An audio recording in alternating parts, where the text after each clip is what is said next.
Hello, I'm Mary V. Today, let's talk about things that will help you to learn the violin. So, when I was younger, I used to get so frustrated when I was practicing that I would fling the violin down. Although I'd always fling it on the bed so it wouldn't break it.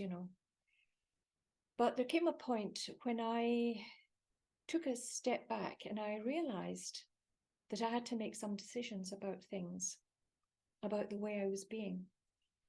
Because frustration and violin playing really aren't a good mix, because you end up sort of baking this anger inside into your playing, and it makes you very impatient. And one thing that you really need with violin playing is the patience to examine what's going on, the patience to break it down and go slowly, and then the patience to build it up again. We all know this. I mean, these things are obvious. But somehow we're all violinists and we know how difficult the violin actually is to learn. And it can be very frustrating. But when I made that decision that I would choose to be more self-reflective, self-aware, to really, really tackle the issues that I had, that I started getting on a lot better. Another thing that happened when I was younger was that I was leader of a school's orchestra, which was fantastic, but I had a big solo to play. And the hour before the concert, I went around saying to anyone who would listen, "Oh, I'm so nervous, I'm so scared, this is terrible." And even then, I did notice that that wasn't good for me, and it certainly wasn't good for everyone around me. And I kind of shut up and stopped doing that, because that's not a good thing to do, to send that message to yourself. And I've never forgotten that. Don't go around sort of talking like that. Okay, but something else can happen, which is a really destructive self-criticism. And a lot of people mistake that for being real. But if it's very destructive, then it isn't real. Something that's more real and helpful is self-awareness and insight. That's very different from self-criticism, where you send yourself messages. This is not good enough. I'm rubbish. I'm no good. I'll never be any good. Everyone's better than me. All that stuff that we tell ourselves.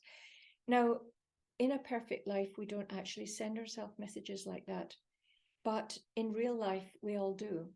And the great thing about having insight and self-awareness is that you can catch yourself doing that and stop it and take a step back and say, well, that's not a reasonable message. I do have hope that I'll be able to overcome this one day. I've got hope. That's the thing that we actually need as violinists. We need to send ourselves hopeful messages, not unrealistic ones that I'll never play this, I'm no good. It's actually a privilege and an honor to play the violin, and really don't forget about the love and the joy that's involved in playing. Any child will tell you that if they hate what they're doing, they won't learn it very well. And if they love it and enjoy it, they get on better. Well, we're no different. We've got to remember that love and joy that's involved in violin playing, and to leave aside the negative messaging. And I can't tell you the difference in your progress that it actually makes to have the right mental attitude. Because yes, you can be impatient sometimes, you can even be angry, but put your violin down when that happens. Go and have a cup of tea and play the violin when you're positive and willing to go over and over and over it and be very honest about it.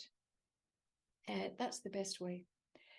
So I know these things are obvious, but I wanted the people who watch this channel to be extra encouraged today and to remember to enjoy your violin playing. And in fact, it comes from a sort of joy of life. So if you're getting a bit down or a bit discouraged, never ever feel like that. Not when you're playing the violin.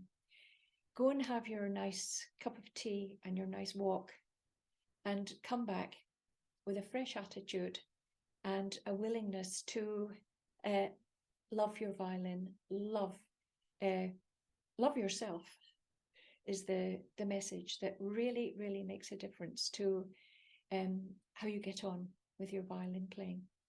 So enjoy your practice, and I'll say bye-bye for now. Bye.